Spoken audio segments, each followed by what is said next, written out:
챕터 8번째입니다. 8장 The Apple of God's Eye. 하나님의 눈 안에 있는 신의 눈, 그러니까 영적인 눈으로 본 거죠. 영적 시선을 God's Eye라고 본다면 마치 포도나무에 가지는 붙어 있고 가지에서 결국은 열매를 맺는 것이고, 너희는 포도나무 가지요 나는 포도나무니, 나는 포도나무여 너희는 가지니, 내 아버지는 농부이니라고 얘기했던 요한복음 말씀처럼 이것도 The apple of eye, God's eye. 하나님께서는 눈동자처럼 우리를 지키신다고 성경이 돼 있죠.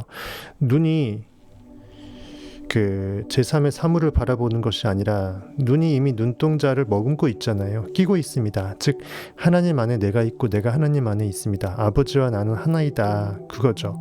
The apple of God's eye. 하나님의 눈 안에 있는 그 눈동자는, 눈동자라는 게 눈의 동자, 아이 동자 옆에 그 눈목자가 있습니다. 즉 아이 같은 눈이죠. 즉 아들입니다. 아들은 아버지와 하나이고, 그 동자라는 게 그 우연이 아니라고 저는 생각을 하고 있고요. 그것이 이제 영어에서는 the apple, 사과라고 되어 있습니다. 우리가 그 애플 컴퓨터, 아이폰 같은 경우 사과가 베어먹어져 있잖아요. 그러니까 눈동자가 베어먹어진 거예요. 눈동자가 온전하지 못한 상태입니다. 그러니까 사람이 하나님과 더불어 하나가 되는 그 에덴 동산에 있는 그 영적으로 존재할 수 있는 그 순수한 상태를 에덴 동산에서 추방당하는 상태, 즉 현실에서 육체적 존재로서 이성오감이 휘둘려서 리액팅을 하지 않을 수 없는, 오로지 액팅만 할 수 있는 그러한 그 하나님과 동행하는 그 상태가 참 힘들다. 그래서 선악을 분별하는 선악과를 먹게 되면 현실에서 분석하는, 반응하는 마음이 내 잠재의식의 상상력을 온전히 몰입해서 눈에 보이지 않는 욕망을 이미 있는 것으로 반해는 영적인 그 몰입 상태로 나의 인식의 상태를 스스로 인식해내는 그 몰입이 불가능하게 되죠. 그래서 분석하는 마음이 사라졌을 때, 군사분계선이 없어졌을 때 남북이 통일되어서 현재의식과 잠재의식이 합일되지 않습니까? 그것이 I am that. 성경에서 두 사람이 모인 곳에 내가 너희와 함께 있다고 했던 그 말씀을 그대로 맥을 같이 하는 그 눈동자, 눈의 동자는 눈의 그 전체 눈알과 하나이죠. 그래서 눈동자처럼 우리를 지키실 수밖에 없고, 즉 하나님은 내 안에 있고 우리 안에 영이 하나님과 동체이고, 그것이 우리 안에 깨어난 크라이스트가 굳이 눈동자라면 크라이스트는 하나님의 본체인 의식의 전체 집합 유와 하나라는 거죠. 그처럼 우리 안에 있는 하나님은 우리와 분리된 제3의 객체가 아니라 우리 자체이고, 우리가 하나님의 성전이고, 정말 돌 위에 돌 하나도 남기지 않게끔 모든 성전이 와르르 무너졌을 때, 즉 우리가 생각하는 그 교회라고 생각하는 그것이 돌로 만들어진 그 성전, 교회가 아니고 성경이 문자적으로 표면적으로 돌덩어리 돌판에 새겨진 십계처럼 표면적인 그 십계명이 계명 하나하나가 진리 그 자체가 아니고, 그것이 비유하고 있는 그 이면의 그것이 그 참 진리이고, 그 의무를 길어먹는 것이 우리 영적인 통찰이고, 그것을 실생활에 적용하는 것이 우리 영에 깨어나는 살아있음을 뜻하는 그것이라는 거죠. 그런 차원에서 본다면 스티브 잡스가 애플을 굳이 이렇게 사과를 이렇게 씹어 먹은 걸로 베어 먹어서 온전한 상태가 아닌 것으로 빗댄 것도 저는 어느 정도 형이상학적으로 공부를 한 사람이기 때문에 그런 의미의 메시지 아닐까라는 저는 이제 생각을 해봤습니다. The apple of God's eye. 그만큼 하나님은 우리를 소중히 여기고, 하나님 자체이신 우리를 소중히 아니 여길 수 없고, 온 우주가 하나라는 거죠. 또 원리스이기 때문에, 하나이기 때문에 내가 나의 상태를 사랑하지 않을 수 없고, 그것입니다. 포도나무 가지에서 가지가 분리되지 않는 이상, 포도나무 본체에서 분리되지 않는 이상 포도나무 가지 또한 포도나무입니다. 포도나무 그 중심 기둥에서 열매가 맺혀지지 않아요. 어차피 열매는 가지에서 맺혀지고요. 우리의 영적 열매는 우리가 그냥 불쏘시개로 쓰일 수밖에 없는 나뭇가지가 아님을 깨달을 때, 나는 예수 그리스도 포도나무와 일체임을 깨달을 때, 그 상상력의 전부임을 깨달을 때 내 가지에서 비로소 성령의 열매가 맺어질 수밖에 없다. 저는 그렇게 추론을 해봅니다. 이해되시겠죠, 여러분들?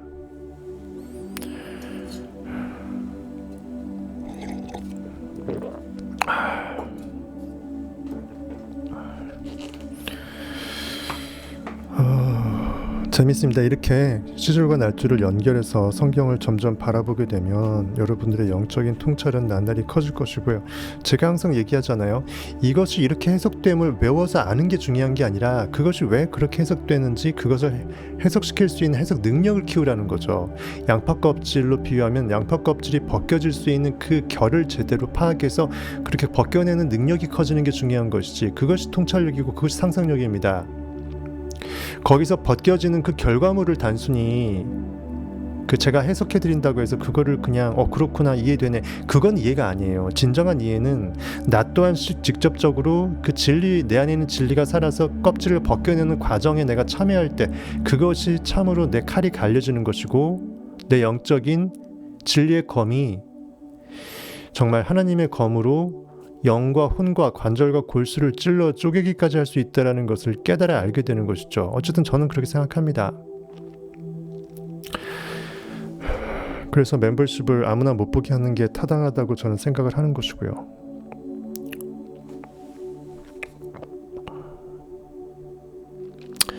그리고 결국은 이제 창조주가 창조 행위를 함으로써 내 아버지를 상상력이 구원 행위를 통해서 창조주의 창조 행위가 입증이 되고, 그래서 내가 세이브되는, 현실에서 구원받는 그 상태로 구원자 역할을 하게 되잖아요.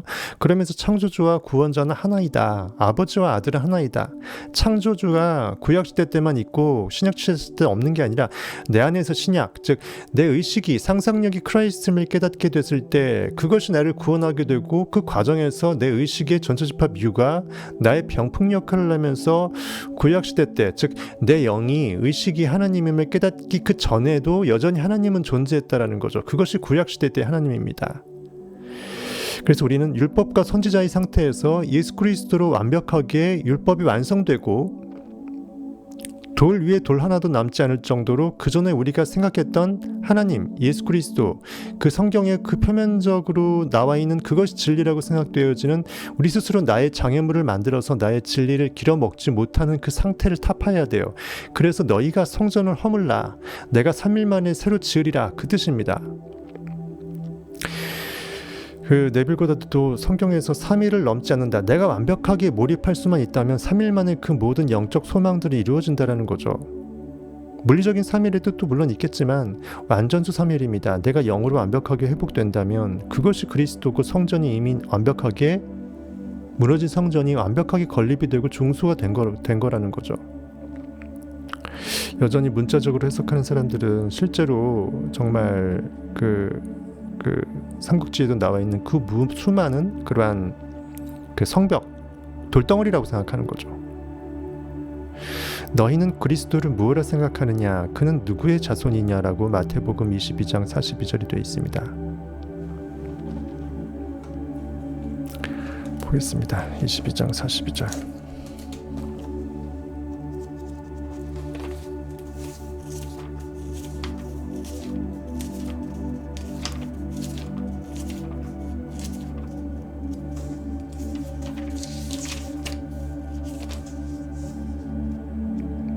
마태복음이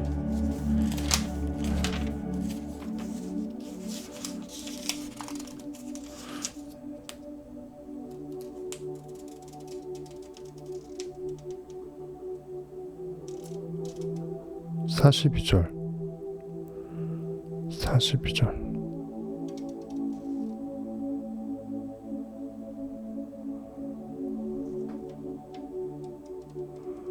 이건 뭐야? 마태복음 22장 42절. 내가 잘못 찾았구나. 지금 정신이 없네요 지금.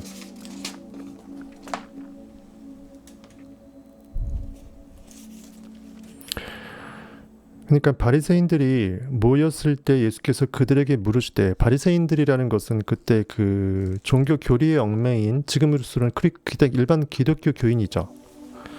그 바리새인들, 율법주의자, 즉 성경을 문자적으로 해석하는 그 사람들을 상징하는 것입니다. 지금 시대 때 바리새인들이 없다고 생각해서 그때 그 시대의 그냥 그 시대적 사람으로 생각하시면 안 됩니다. 다 이거 비유입니다.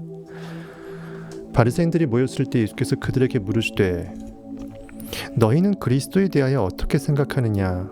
즉 하나님의 아들을 누구라고 생각하느냐? 구원자, 크라이스트, 구원자가 어떠한 의미로 존재 지을 수 있겠느냐? 너희들은 구원자에 대해서 무엇이라고 간주하고 있냐? 어떻게 생각하느냐? 그리고 누구의 자손이냐?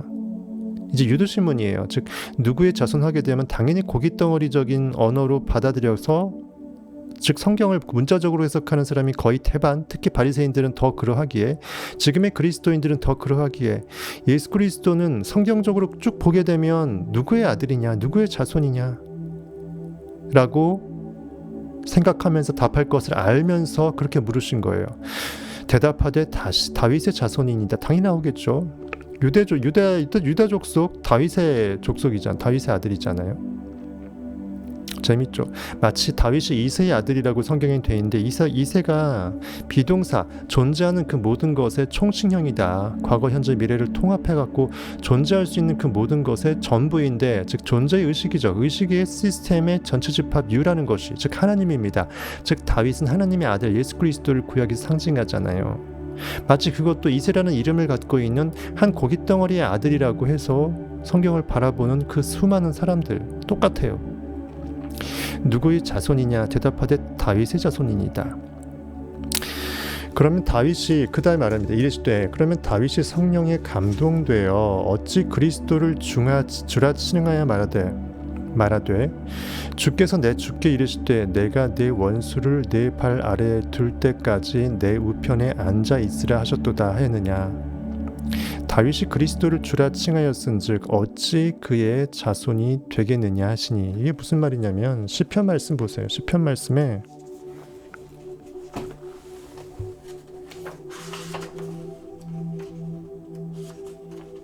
맨날 나오는 말씀이죠, 사실은.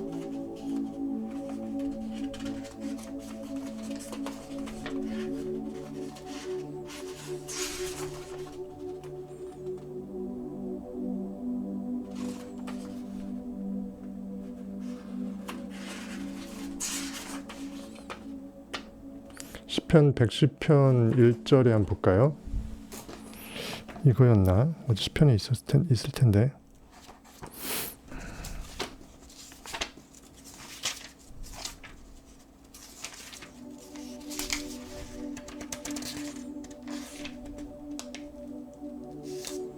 맞죠? 시편 110편입니다. 시편은 다윗의 시예요. 그러니까 다윗이 시를 쓰면서 읊으면서 시편 110편에서 이렇게 얘기합니다. 구약 시대 때잖아요. 시편은 그렇죠.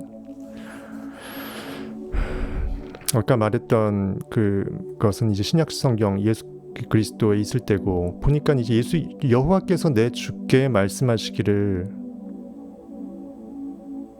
즉 여호와께서, 즉 하나님께서 내 주에게, 즉 하나님을 주라고 생각하면서 하나님 말고 또 주가 있다라는 거잖아요. 즉 여기서 말하는 주가 이제 그 다윗이 주로 여겼던 예수 그리스도, 즉 다윗이 예수 그리스도를 자기의 육체적인 고깃덩어리적인 후손이라고 생각했으면 어찌 주라고 얘기하겠느냐 말이 이 말입니다.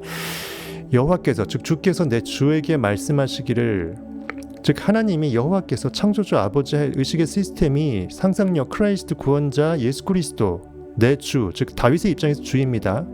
여호와께서 내 주에게 말씀하시기를, 즉 하나님이 예수 그리스도 주에게 말씀하시기를, 내가, 즉 하나님이 네 원수들로, 너 예수 그리스도 상상력의 원수들로 네 발판이 되기까지, 즉 네 발등상 아래에 무릎 꿇릴 때까지, 발 아래 그냥 쪼그라질 때까지, 그 모든 현실에서 상상력이 살아나게 되면 현실의 그 고깃덩어리 육체적인 자아들은, 모든 사탄적인 내 리액팅하는 마음들은 완벽하게 발등상 아래에 무릎 꿇리죠. 없어 사라지잖아요. 현실은 또 파괴가 돼서 새로운 현실로 바뀌잖아요. 그걸 말하는 거세요. 그러니까는 하나님의 권능으로, 창조의 의식의 힘으로, 여호와의 권능으로 말이에요. 내 주에게 말씀하시기를, 예수에게 명하고 말씀하고 선포하기를, 내가 내 의식의 시스템 하나님의 권능이 인식의 마음의 법칙이 내 원수들로, 상상력이 원수하는 상대는 무조건 현실에 반응하는 상태예요. 리액팅하는 것을 액팅은 싫어하는데, 왜? 액팅하려고 하면 리액팅을 안 해야 되니까. 현실에 반응하게 되면 액팅을 할 수 없으니까, 빛의 반대는 어둠이듯이 상상력의 반대는 그 현실에 상상당하는, 즉 리액팅의 상태입니다. 그것이 바로 상상력 크라이스트의 유일한 원수예요. 내가 내 원수들로, 즉 그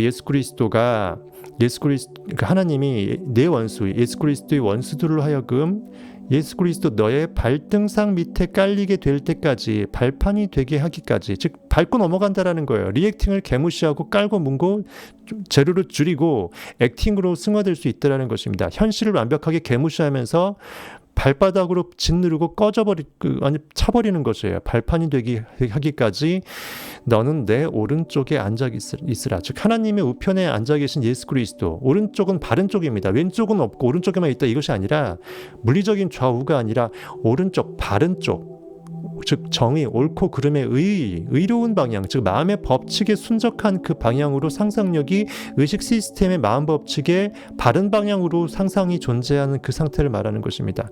너는 내 오른쪽에 앉아 있으라 하셨도다. 시편에 다윗이 직접 찬양하면서, 여호와를 찬양하면서 여호와 말고 또 다른 주를 거명하면서 여호와께서 그 내 주께 예수 그리스도에게 이렇게 말씀하셨다, 이렇게 말했다라는 것은 결국은 다윗이 예수 그리스도의 선조이면 어떻게 자기보다 훨씬 후손인 예수를 주라고 일컬을 수 있겠냐, 그 뜻입니다. 이해하시겠죠? 정확하게 아마 오늘 이해하셨을 거예요.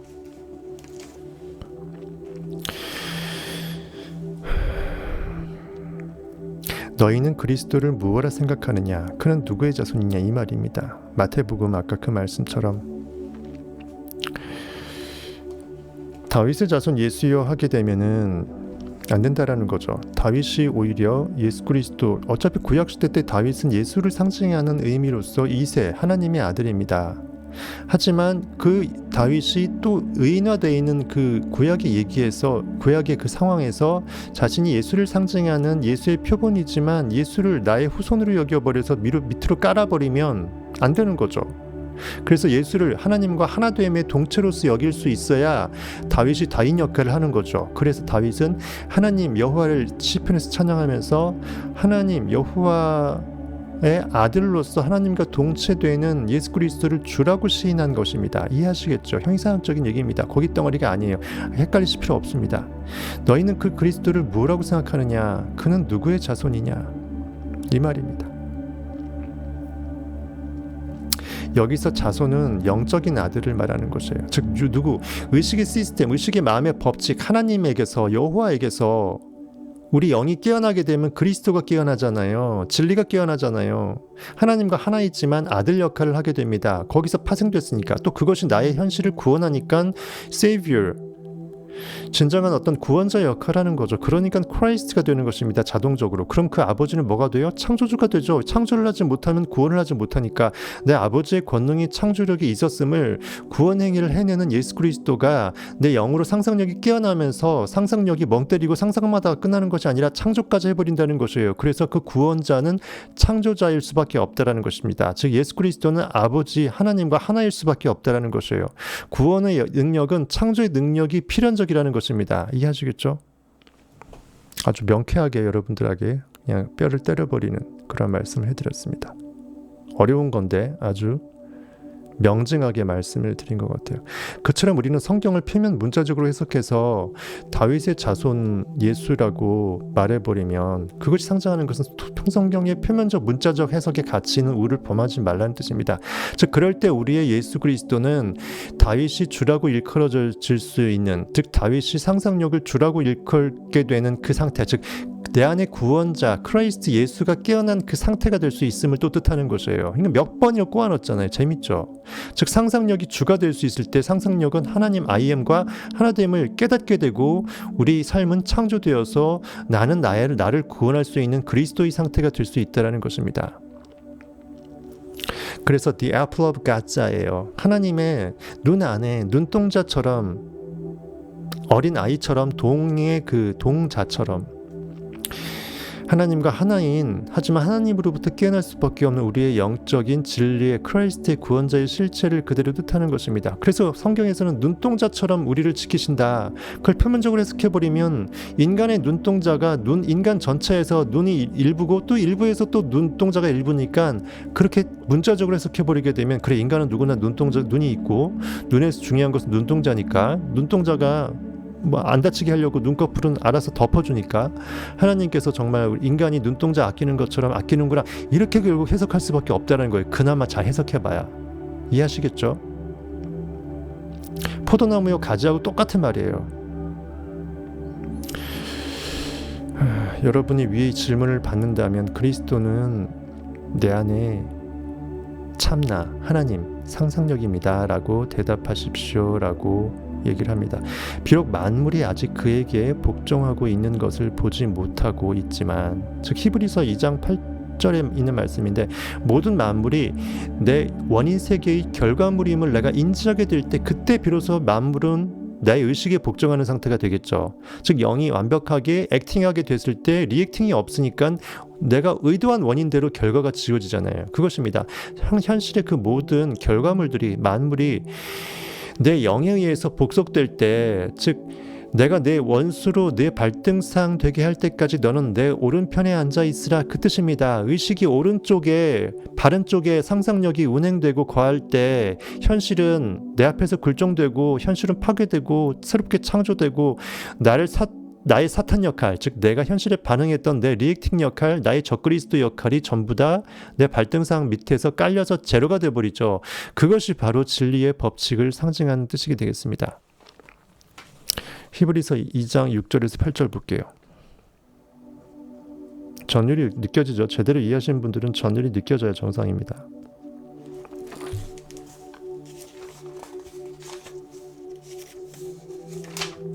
성경을 알면 알수록 재밌어요.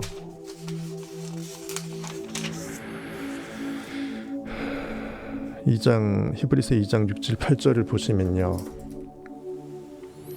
사람이 무엇이기에 주께서 그를 생각하시며 인자가 무엇이기에 주께서 그를 돌보시나이까. 아까 눈동자같이 돌보인다 했잖아요. 내가 그 안에 들어가서 그가 나이기 때문에 내가 그를 돌보지 아니할 수 없다라는 것이죠. 내가 눈인데 눈동자를 어찌 안 돌봐요? 난데. 내가 포도나무인데 포도나무 가지 안 돌봐요? 난데. 그 말이에요. 사람이 무엇이기에, 고깃덩어리가 아니라는 거죠. 주께서, 즉 원인 세계의 창조의 인식의 힘이, 주가, 크라이스트가, 구원자 상상력이 그를 생각하시나이까. 왜 나니까? 그리고 인자가 무엇이기에, 즉 사람의 아들이 무엇이기에. 참 사람이 누군자에 따라 달라지죠. 하나님이 아담 안에 들어와서 하나님이 아담 됐다고 생각하면 아담은 결국 하나님인 거죠. 즉 인자라는 것은 사람의 아들, 즉 하나님의 아들은 그냥 고기의 아들이 아니라 하나님의 아들인 것입니다. 즉 예수 그리스도예요. 즉 인자는 그래서 예수 그리스도로 성경에서 여러분들이 비유하시면 된다라는 것입니다.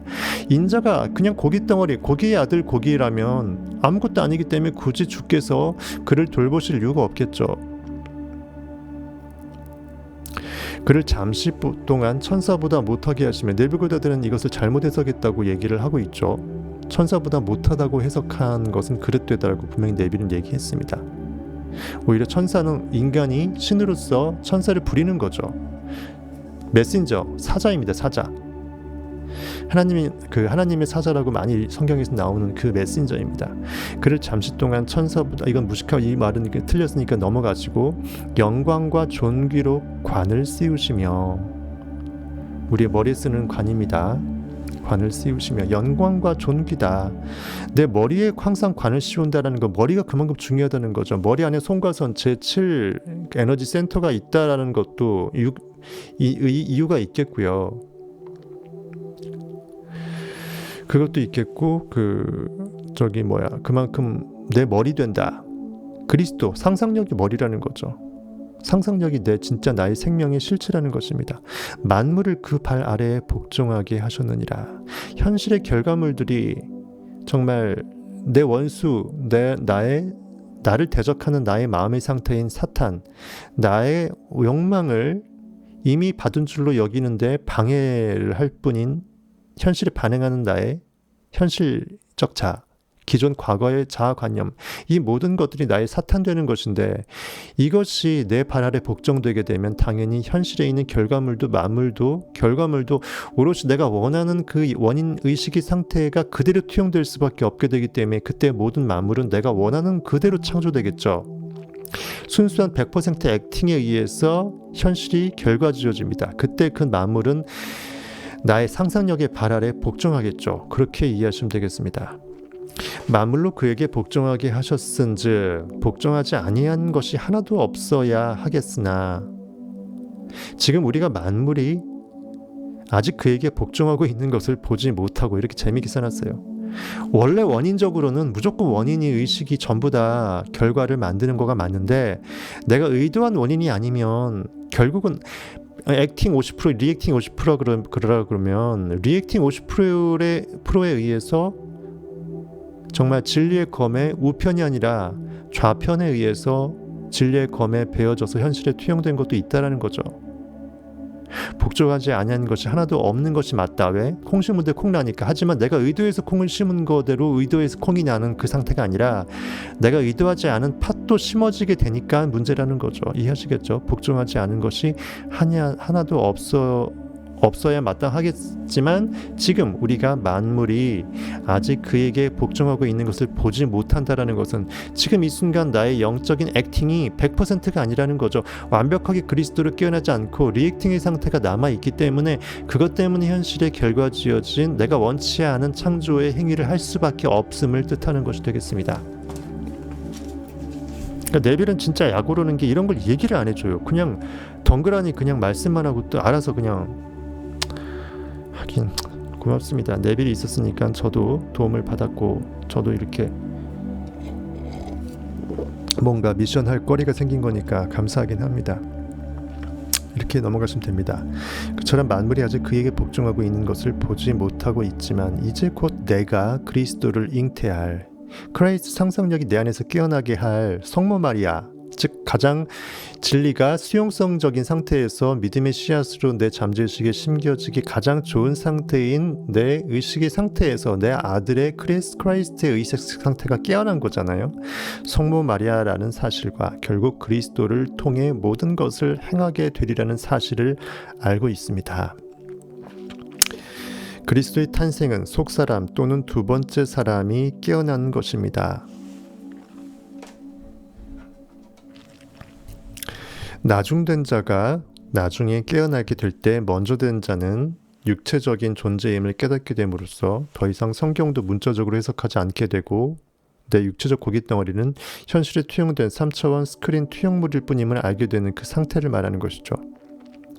또한 자신 내부의 정신적 활동을 인식하는 것인데 이 내면의 활동은 우리가 그것을 의식할 때나 의식하지 못할 때나 계속 활동합니다. 좌우의 날이선 검과 같이 현실적으로 선, 악 둘 다 가능하다라는 거죠. 하지만 하나님은 무조건 선하시다. 왜? 하나님은 무조건 의의 법칙대로 행할 뿐이니까. 이 시스템, 마음의 법칙, 심은 대로 거둔다라는 것은 항상 옳잖아요. 그래서 하나님은 악할 수가 없는 것입니다. 의식 시스템, 마음의 법칙은 법칙대로 운영될 수밖에 없기 때문에 옳고 그름이 의미가 없다라는 뜻입니다. 그래서 무조건 선하다고 역설적으로 빗댄 것이에요. 그리고 하나님은 자체가 사랑이기 때문에 의의 법칙을 일부러 심어준 것이에요. 그래야 우리가 온전하게 깨어나서 원하는 것을 심어낼 수 있지.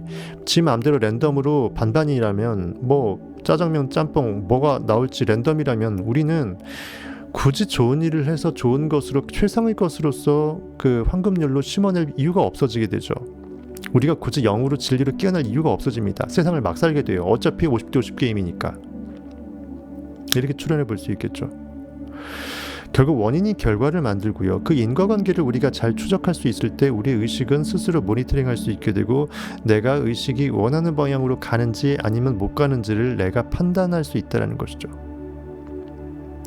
내 이 부지, 인지 여부와 무관하게 나도 모르게 인식한 그 모든 느낌의 결과물들은 현실에서 I am that으로 결과지어진다는 것입니다. 그리스도의 탄생은 멀리서 어떤 사람을 데리고 오거나 전에 없던 것을 잊게 만드는 것이 아닙니다. 무한대의 의식의 전체 집합 잠재의식에 모든 것이 완성형으로 다 있다라는 거죠. 그것은 우리 안에 언제나 존재하는 하나님의 아들을 드러내는 일입니다. 원래 하나님의 아들은 상상력은 있었습니다. 항상 하나님과 동체되어서 창조 행위를 하고 있었어요.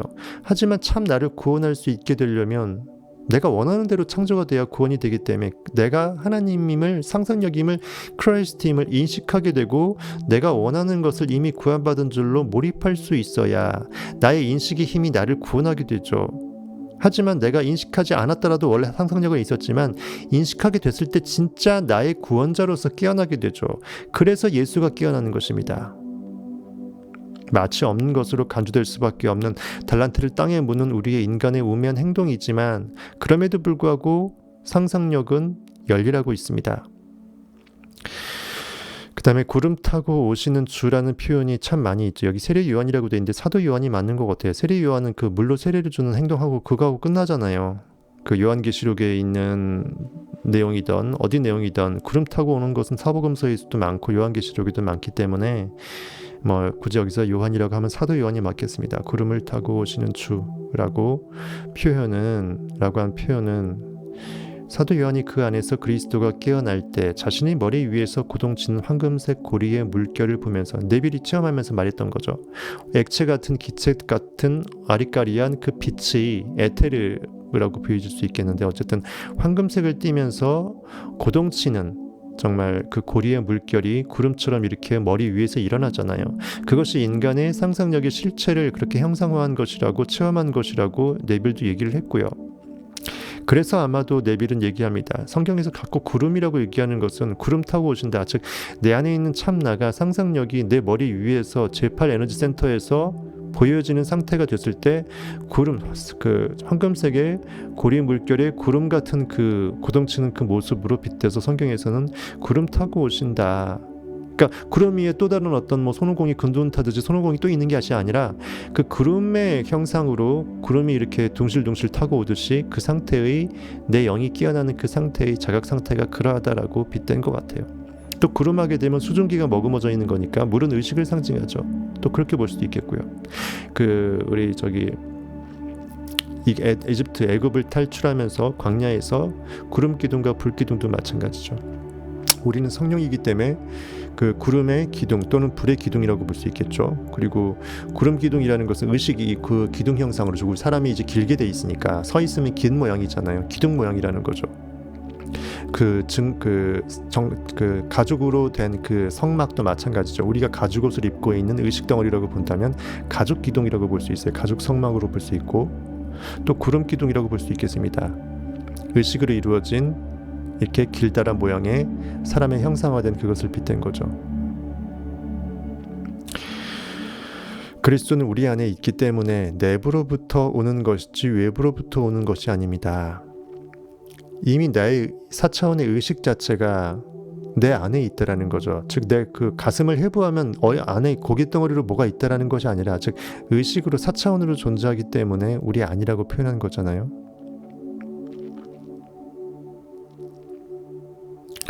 그리스도가 강림할 때 그는 육신으로 모습을 드러내신 바 너희가 하나님의 성전이기에 누구든지 그 성전을 깨끗하게 해야 한다는 이 위대한 신비는 성경의 가장 중요한 미스터리입니다라고 얘기하면서 성경 인용구를 이렇게 해서 한 문장으로 만들었어요. 그리스도가 강림할 때 그는 육신으로 모습을 드러내신 바 이 구절을 디모데전서 3장 16절에서 따왔다고 하는데 한번 보겠습니다. 네, 이미 봤다더니 어서 오세요.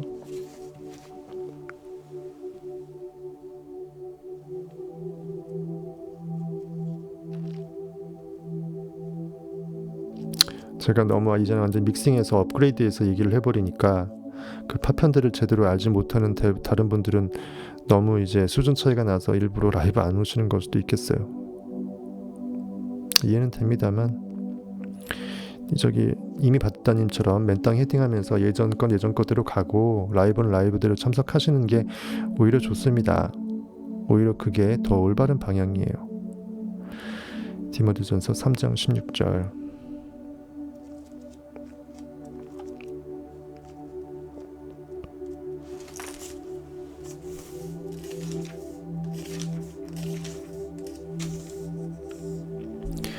크도다 경건의 비밀이여 그렇지 않다 하는 이 업도다. 그는 육신으로 나타난 바 되시고 영으로 의롭다 하심을 받으시고 천사들에게 보이시고 만국에서 전파되시고 세상에서 믿은 바 되시고 영광 가운데서 올려지셨느니라. 뭐 좋은 말은 다 있죠. 크도다. 이 경건의 비밀이여. 경건하다라는 것은 성스럽다, 홀리하다. 즉 온 우주의 일체성을 느끼는 홀리스티컬하고 어원이 비슷하다. 즉 내가 나로서 온전히 존재하니까 나밖에 없으니까 당연히 경건, 홀리, 성스러울 수밖에 없죠. 진정한 사랑의 상태입니다. 경건의 비밀이다. 크도다.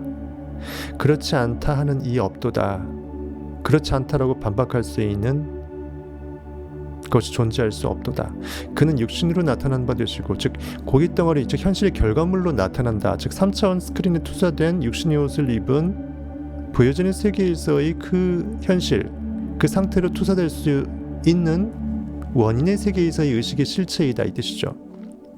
그는 육신으로 나타난 바 되시고 또 그것의 반대편 4차원의 영의 세계에서 영으로 즉 진리로 의식으로서 의롭다 하심을 마음의 의식의 시스템이니까 당연히 정의 하나님의 의의 시스템이 그대로 들어가 있잖아요. 신문들을 거둔다는 그 의의 시스템 즉 의롭다 하심을 받으시고 하나님은 선하시다 같은 말입니다. 천사들에게 보이시고 만국에서 전파되시고 세상에서 믿은 바 되시고 영광 가운데서 올려주셨느니라. 현실에서 육체 가운데 영이 깨어나게 되면 영은 영광을 받고 육체는 영을 찬양하잖아요.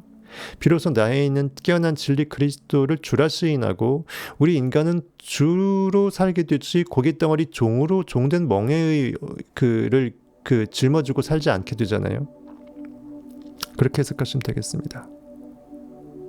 만국에서 전파된다는 것은 모든 열방들 내 마음의 의식 세포들이 전부 다 온 우주에 다 살아난다는 뜻이에요. 내가 현실에 반응당하는 의식의 상태가 세포가 하나도 없게 된다는 뜻입니다. 내 온 그리스도의 12제자가 완벽하게 깨어난다는 것을 말하는 것이에요. 이렇게 보시고 넘어가겠습니다. 그처럼 그리스도가 강림하실 때 그는 육신으로 모습을 드러내신 바 너희가 하나님의 성전이기에 누구든지 그 성전을 깨끗하게 해야 한다. 즉 우리가 그토록 정말 경외한다고 생각하는 그 하나님이 거하는 그곳이다. 즉 하나님이 내 안에 거한다. 즉 내 안에 거하는 그 실체는 누구예요?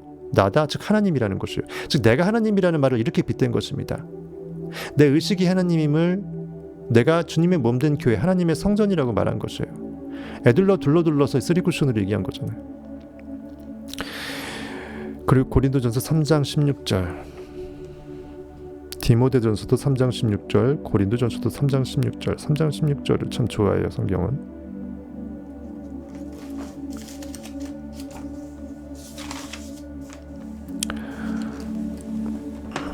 너희는 너희가 하나님의 성전인 것과 하나님의 성령이 너희 안에 계시는 것을 알지 못하느냐. 누구든지 하나님의 성전을 더럽히면 하나님이 그 사람을 멸하시리라. 하나님의 성전은 거룩하니 너희도 그러하니라. 왜?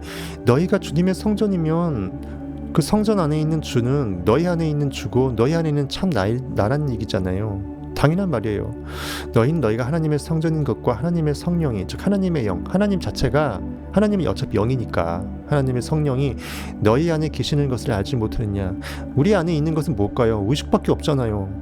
그 내 의식의 영이 하나님의 영과 분리가 불가능하다. 영이라는 것은 참 진리 즉 의식의 시스템을 말하는 것이에요. 의식 1, 2, 3가 따로 없다니까요. 의식은 only oneness고요. 의식 시스템은 하나고요. 그 법칙이에요. 의식 시스템은 법칙을 말하는 것이에요. 의로운 법칙입니다. 마음의 법칙이에요. 인식의 권능이에요. 뿌린 대로 거둘 수밖에 없는 그 진리 그 법칙 그 자체는 하나일 수밖에 없다라는 것입니다. 하나님은 고기가 아닙니다. 하나님 1, 2, 3가 존재할 수 없어요. 그러니까 우리의 영은 하나님의 영과 불가분의 관계 즉 마음의 의식 시스템에 그 내에서 작용할 수밖에 없음을 뜻합니다. 그거를 모르겠느냐라고 반문하는 것이에요.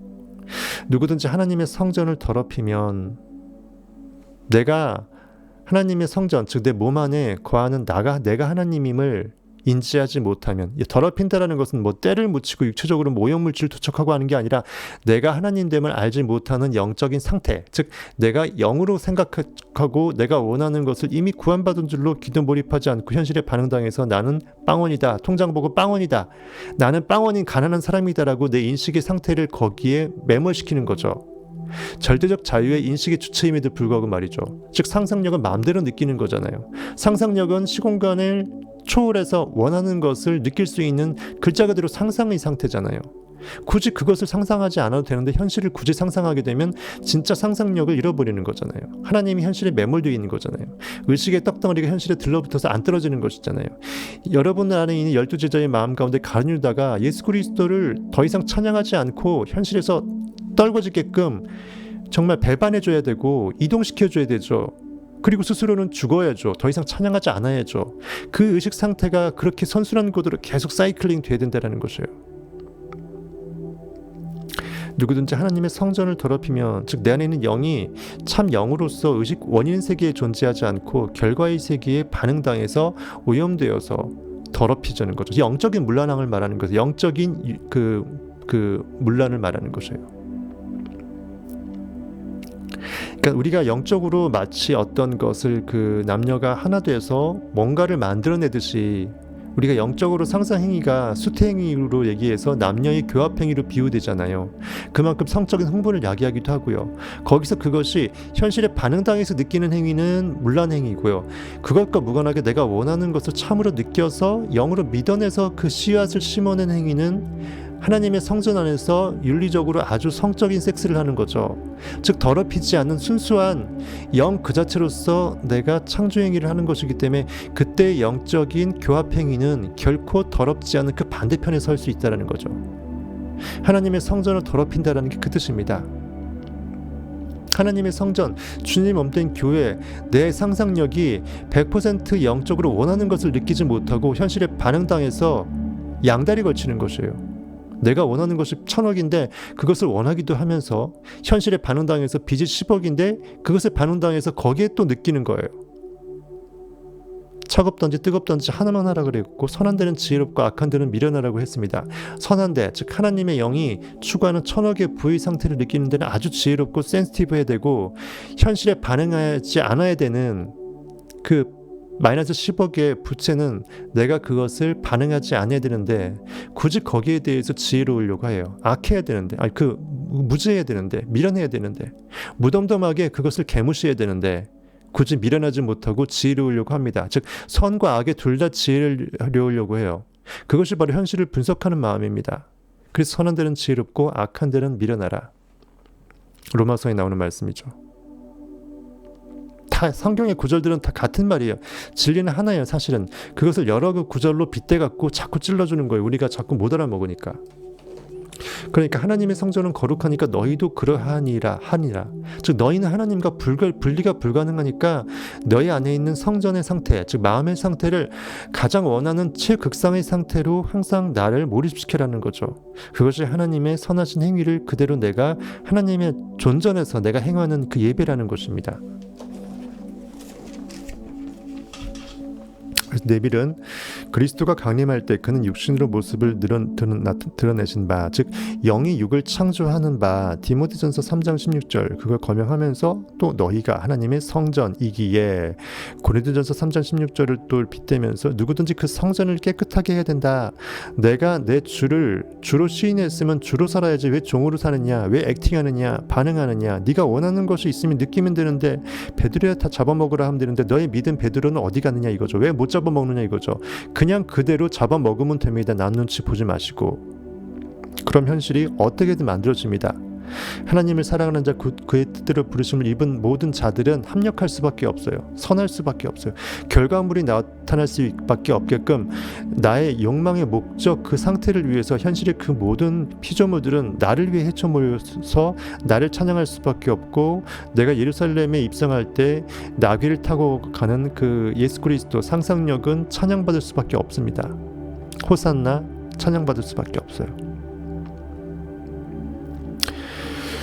이렇게 이런 위대한 신비는 성경의 가장 중요한 미스터리입니다. 근데 뭐 제가 다 까발려 버렸으니까 미스터리가 아닌 거죠. 여러분들한테는 이미 깨닫게 된 그 진리인 것입니다. 하나님의 나라는 너희 안에 있느니라. 누가복음 17장 21절에 있습니다.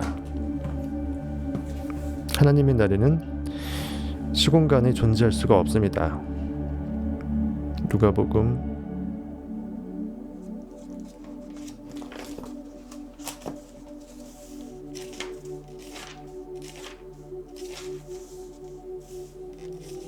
17장 21절.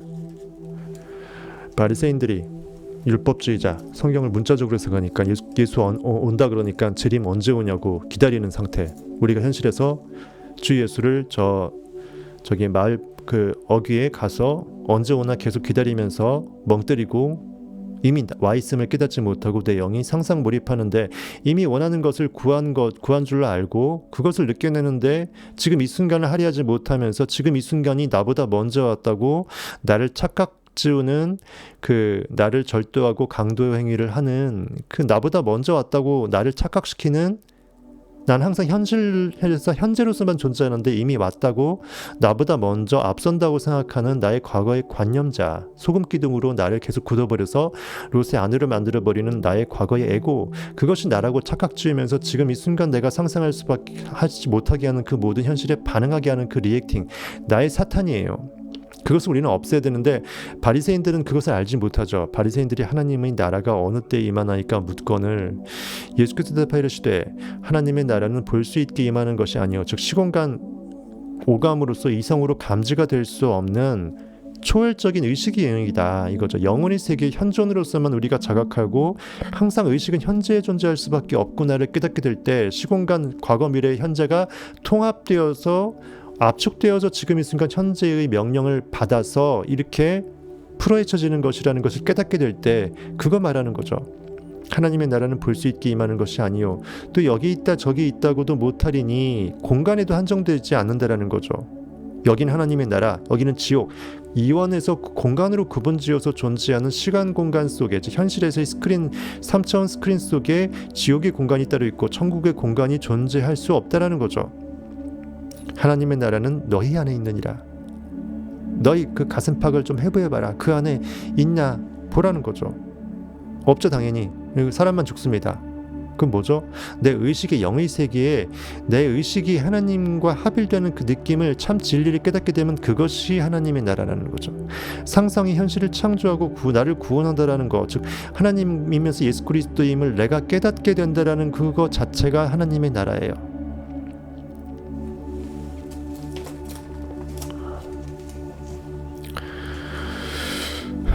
그리스도의 강림은 여러분 존재에 풀리지 않는 미스터리입니다. 예수께서 임하신다라는 것은 원래 없다가 생기는 것이 아니고 저기 있다 여기로 오는 것도 아니고 뭐 산신령이 구름 타고 내려오는 것이 아니에요. 내가 이미 사람은 인식이 주체이기 때문에 원래 있었지만 인지하지 못하면 없음과 같기 때문에 없다가 있게 되는 것은 진짜 없다가 있게 되는 것이 아니라 내가 인지하지 못하다가 인지하게 됐을 때 깨닫게 되는 순간 원래 있었음을 자각해서 과거로 소급해서 영혼의 세계에서 내 영이 완벽하게 시공간이 무너지면서 현재 과거 미래가 완벽하게 포맷되면서 진짜 나의 역사 히스토리가 새로 생성되는 그 상태가 되는 것이에요. 그러니까 나의 현실에서는 그 모든 것이 두렵지 않을 수 있게 되고 과거에 내가 알무리 100% 후회할 짓을 했다 할지라도 지금 이 순간 그 모든 후회 덩어리를 내가 망각시킬 정도로 영은 깨어날 수밖에 없다라는 것입니다. 내가 더 이상 현실에서 스크린에서 과거 현재 미래로 고깃덩어리가 시간 가듯이 이렇게 움직이는 그 존재가 아님을 깨닫게 되면 그동안 내가 어떻게 고깃덩어리 동선이 어쨌는지는 내가 그동안 얼마나 이것을 내가 무지 몽매하게 바보처럼 살았는지는 안 중요해진다라는 거죠. 진짜 깨닫지 못했기 때문에 그것에 대해서 과거를 회한하게 되는 거지 진짜 깨닫게 되면 이미 그 깨닫다라는 그 상태가 머릿속으로 그냥 인지적으로 그냥 이성적으로 이해하는 상태가 아니라 나의 참 존재를 전 존재로 느껴버리면 내가 하나님을 깨닫는데 어떻게 하나님의 그 투영물인 고깃덩어리일 뿐인 고깃덩어리 1, 2, 3로 일컬어지는 인류의 그 모든 고깃덩어리 한 명을 일컬어지면서 이게 나라고 생각을 하겠냐고요. 여러분들의 이름 여러분이 아니에요. 여러분의 수많은 인구 중에 여러분이 입고 있는 육체의 옷은 여러분이 아니라니까. 그걸 깨닫게 되는 순간 여러분들이 아무리 여태까지 100세 80세 노인이라 할지라도 내일 죽을지언정 그동안 내가 바보같이 살았다 할지라도 그것이 옛것은 지나갔으니 새로운 피조물이 돼버리는 것이에요. 그만큼 인식의 힘은 놀랍다라는 것입니다. 그러니까 너무 억울해할 필요가 없어요. 지금이라도 안 게 어딥니까? 대부분의 사람들이 모르고 있는데. 그리스도의 강림은 여러분 존재에 풀리지 않는 미스터리입니다. 우리 안에 작용하는 힘을 의식적으로 이용하고 상상력을 통해 지혜로운 내면의 대화와 행동을 따르는 이 교정의 기술. 씹어먹는다, 불사른다, 오히려 요태발 쉬나인 내가 원치 않으면 기억을 망각해버린다. 오히려 좋은 쪽으로 교정을 해버린다.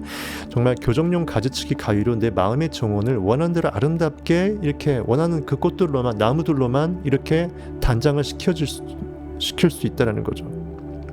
이렇게 부단히 나의 상상력을 가장 극상의 상태로서 교정시킬 수 있다면 이것을 항상 순간순간 현실에 반응할 것 같으면 나 I am that을 외치면서 내가 원하는 궁극의 상태로 나는 하나님이라 너희는 가만히 있으라 고깃덩어리 좀 꺼져 있으라 내가 하나님됨을 내 의식이 알지어다 하고 스스로 선포한다면 내 의식이 선포하는 그 상태를 내 의식은 받아 먹을 수밖에 없다라는 것입니다.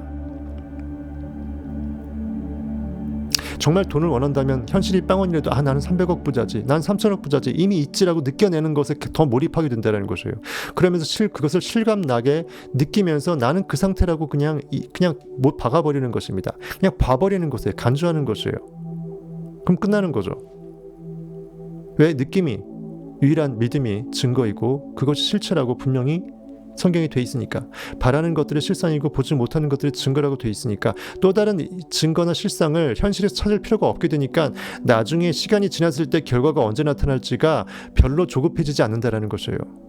나는 이미 영의 상태의 투명인간으로 영으로 살고 있기 때문에 이미 느끼고 있으니까 느낌이 나의 전부이고 그것이 나니까.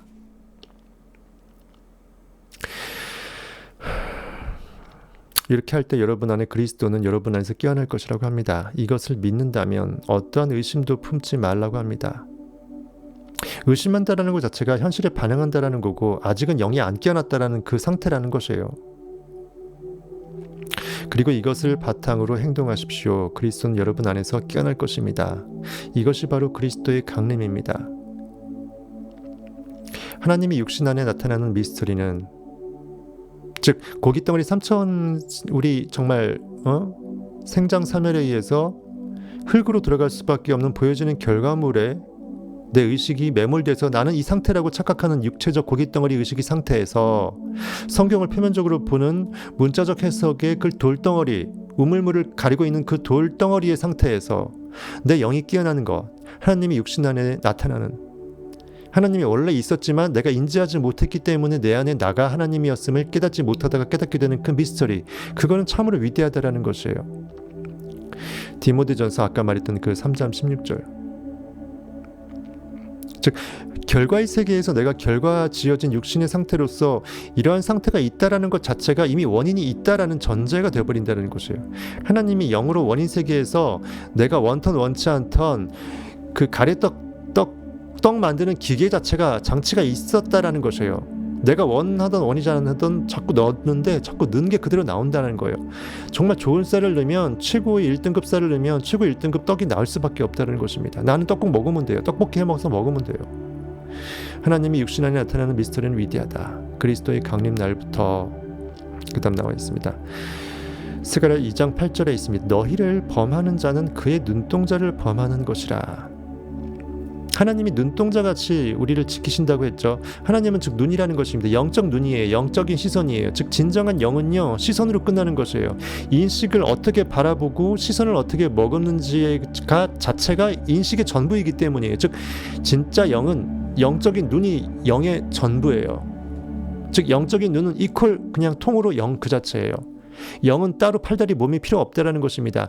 영적인 시선으로 인식의 주체의 어떤 바라보는 관점으로 의식의 그 주체는 어떤 의식 상태에 있을지가 정의될 수밖에 없다라는 것이에요. 그래서 이것을 여러 번 꼬아서 그 눈동자, 즉 눈에 비유한 것이 하나님의 의식 시스템은 의식의 시선이 의식의 상태를 전부 다 결정한다.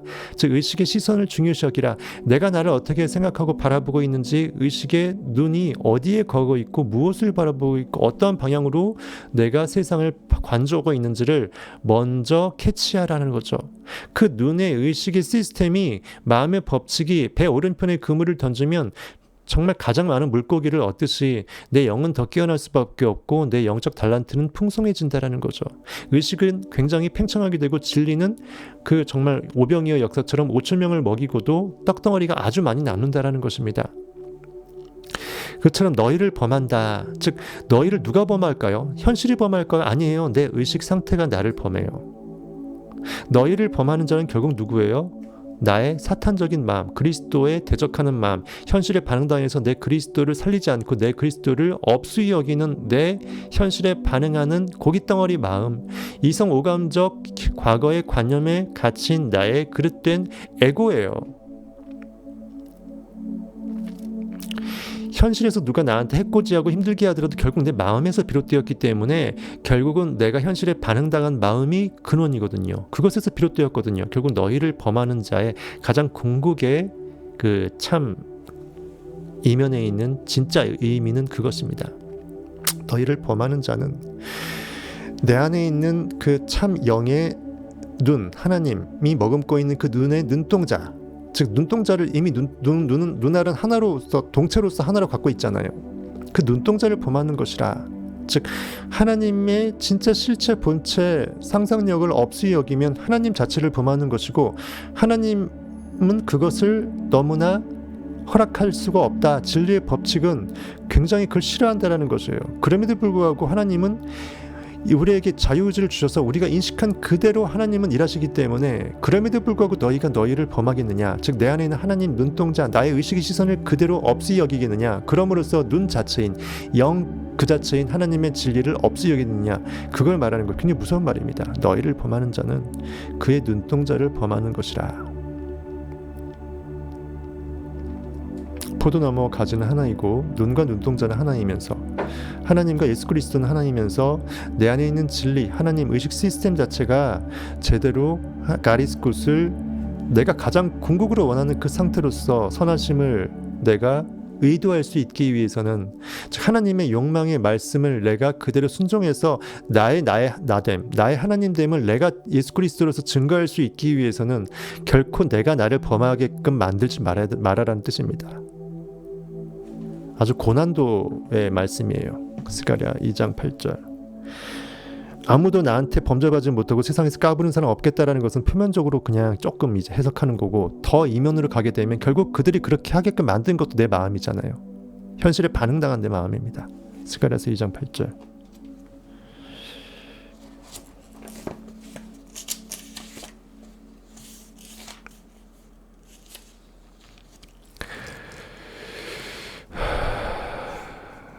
만군의 여호와께서 이같이 말씀하시되 모든 현실의 왕이라고 생각하는 임금들, 임금군자들, 그 모든 정말 모든 힘센 그 모든 결과물들의 주는 원인세계의 여호와 창조주 영이다, 의식이다. 그 여호와께서 이와 같이 말씀하시되 영광을 위하여 너희를 노력한 여러 나라로 보내셨나니 너희를 범하는 자는 그의 눈동자를 범하는 것이라. 이렇게 해석하시면 될 것 같습니다. 영광을 위하여 너희를 노력한 여러 나라, 즉 현실의 나라죠. 너희, 즉 진짜 주된 하나님의 성전된 나를 노략질하고 침범하고 대적하고 못살게 굴고 나에게서 하나님의 것을 절독하고 강도짓하는 현실, 즉 리액팅 반응할 수밖에 없는 현실의 세계, 이것이 바로 여기서 말하는 그 너희를 노력한 여러 나라로 보내셨나니 이 뜻입니다. 영광을 위하여. 결국은 죄 가운데 악 가운데 선하심을 깨닫고 어둠 가운데 빛이 빛됨을 내가 느낌으로써 연단과 받아서 정금같이 나올 수 있잖아요. 그것이 예수 그리스도가 하나님을 증거하는 참 영광의 행위일진데, 진짜 예수 그리스도가 하나님의 아들로 깨어나기 위해서는 우리가 먼저 육체의 고깃덩어리로 먼저 태어난 자 가운데서 과정을 겪어서 진리가 거기서 염을 통해서 동물들이 대가리 쳐박고 제로섬 게임을 하면 사투를 벌이는 현실의 사투를 벌이는 고깃덩어리의 향연장에서, 반응의 향연장에서 더 이상 반응 스위치를 끄고 내가 더 이상 내가 원하는 것으로만 영적으로 액팅할 수 있는 상태로 깨어나는 그것을 말하는 것입니다.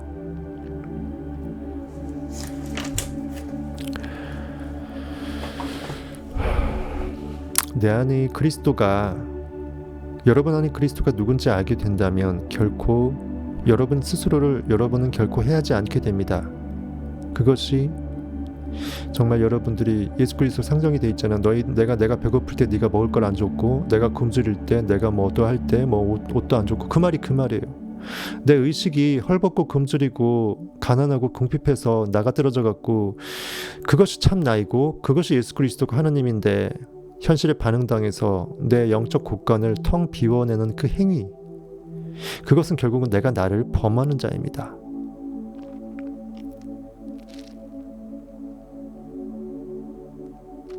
즉 우리가 알기만 하고 행하지 않은 건, 그래서 죽은 믿음이라는 게 그것이고요.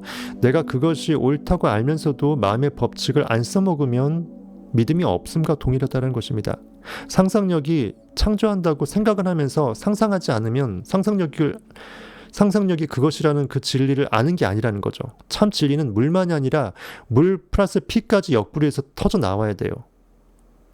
계속 물로 포도주를 끊임없이 잔치가 끝날 때까지, 우리가 육체의 향연에 잔치를 끝맺음 할 때까지 나의 영은 영으로서 살아야 돼요. 알매도 불구하고 여러분들이, 우리 각자가 참 나의 영을, 상상력을, 내 그리스도의 구원의 능력을 없이 여기고 침범하게 돼버리면 내 안에 그리스도는 결국은 누군가의 제3의 존재가 나를 범하는 것이 아니라 결국 내가 나를 범하는 꼴이 되어버리는 것입니다. 여기서 말하는 너희를 범하는 자가 내가 되어버리는 것이에요. 내 안에 그리스도를 범하고 해하는 것은 결국은 적은 내부에 있습니다. 나밖에 나를 해할 수 있는 권능이 없어요. 다른 말로 나밖에 나를 선하게 그리스도로 영과 진리로 최고의 지극한 복으로 끼어낼 수 있는 자도 나밖에 없어요. 그래서 진리는 좌우에 날이 선 검과 같다라는 것입니다. 그래서 우리는 액트할 것인지 리액트할 것인지 좌우당간 정할 수밖에 없고요. 하나님이여 나의 마음이 확정되었사오니라는 그 다윗의 찬양 시가 그것이고요. 내가 가장 원하는 지극한 황금률의 선으로 현실과 세상을 바라볼 수 있는 확정된 마음을 주셔서 감사합니다, 이 찬양이고요. 그리고 나와 내 집은 여호와를 섬기겠노라라고 가나안 땅 다 와서 여호수아가, 즉 예수 그리스도를 상징하는 여호수아가 내 마음의 상태한테, 세포들한테, 이스라엘 백성들한테 좌우당간 정하라 라고 그 진리를 선포한 것도 그 마음입니다. 이해하시겠죠?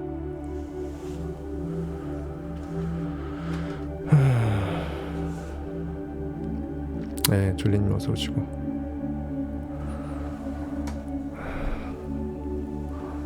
어느 순간 제가 설교를 하고 있어요. 설교 해설을 해야 되는데 설교를 하고 있어. 이렇게 해서 8장 끝났고요. The Search, 우리나라의 그 모든 교회 목사님들이 이런 영적인 눈으로 진짜 설교를 할 수 있는 날이 올 수 있기를 간절히 기대를 해봅니다.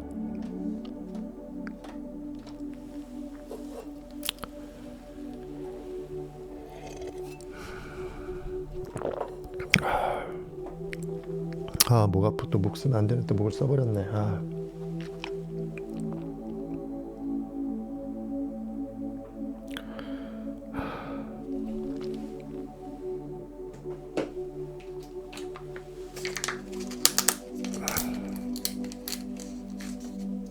요거 저전히 잘 먹고 있습니다. 예, 배도라지.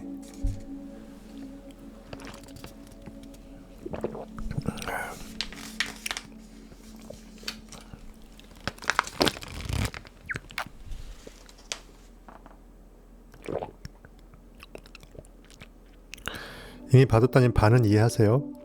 줄리님하고 은피실님은 한 8-90% 이해할 것 같고, 이미 바도따님은 30에서 50% 이해하면 다행일 것 같고, 어차피 과정이니까 양파 껍질 싹 못 벗긴다고 열받아 하지 마세요. 간절히 사모하면 깨어나게 됩니다.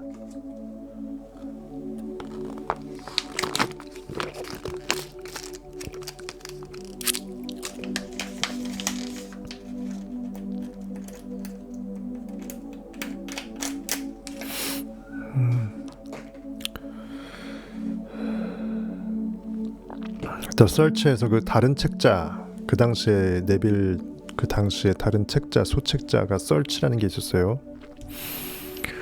그것을 한번 읽어보겠습니다. 바닷가에서 한적한 시간을 보내고 있었을 때였습니다. 저는 완벽한 상태에 대해 명상을 하면서 제가 바라보는 시선이 영적인 시선이죠. 너무나 순수해져서 어떠한 부정한 것도 보이지 않고 모든 것이 순수하게 보이고 어떤 것도 비난하지 않는다면 과연 나의 참 의식의 상태는 의식의 캔버스는 어떤 모습일지 궁금해졌습니다. 순수한 의식, 마음이 청결한 자는 하나님을 볼 것이라고 했던 그 팔복의 그 마음 상태가 궁금해진 거죠. 영적으로 하나님을 본다, 즉 하나님을 자각한다. 그 인식의 상태가 실질적으로 영적인 물리적인 체험으로 어떻게 느껴질지가 궁금해질 수 있지 않습니까? I am, 나는 존재한다. 그 상태가 어떤 과연 어떻게 황홀한 그 마음 상태일지, 이러한 생각에 강렬하게 푹 빠졌을 때 제 자신이 감각의 어두운 대기 위로 떠오르는 것을 느꼈습니다.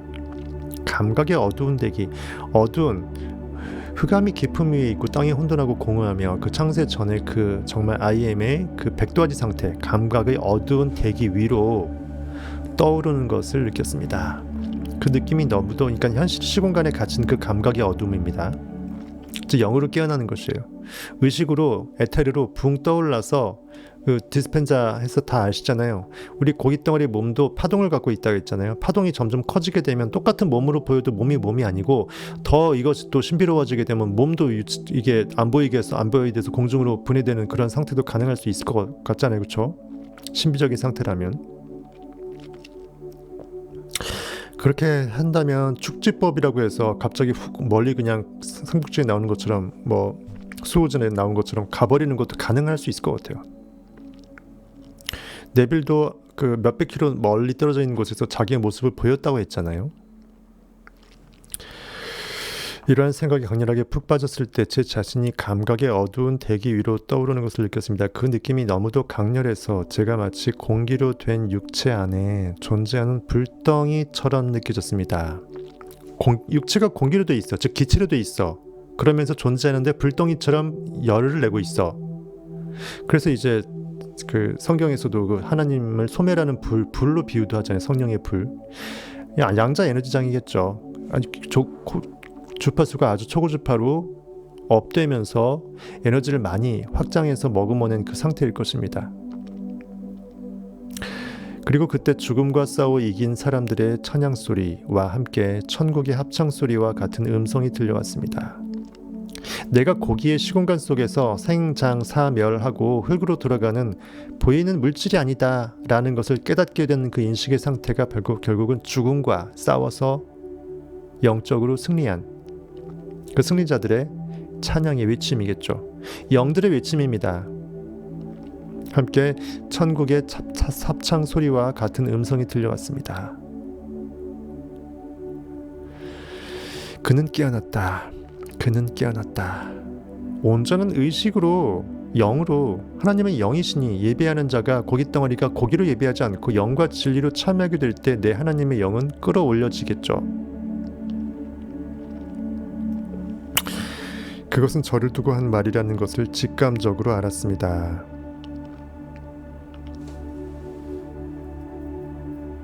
이미 봤다님 20%도 이해 안 돼요? 제가 30에서 50% 되냐고 물어봤는데 대답이 없네. 어쨌든 스트레스 받지 말라는 뜻입니다. 다시 한번 반복해서 볼 수 있잖아요. 이게 오프라인 강의였으면은 한번 듣고 모르면 땡인데 계속 이제 동영상으로 ban복해서 볼 수 있으니까 여러분들 진짜 차비도 아끼고 뽕을 뽑는 것입니다.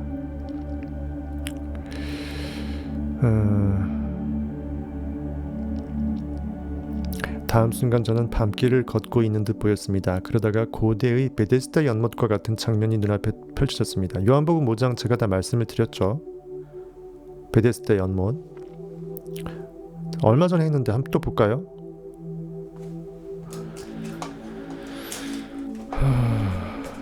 요한복음 5장 보세요.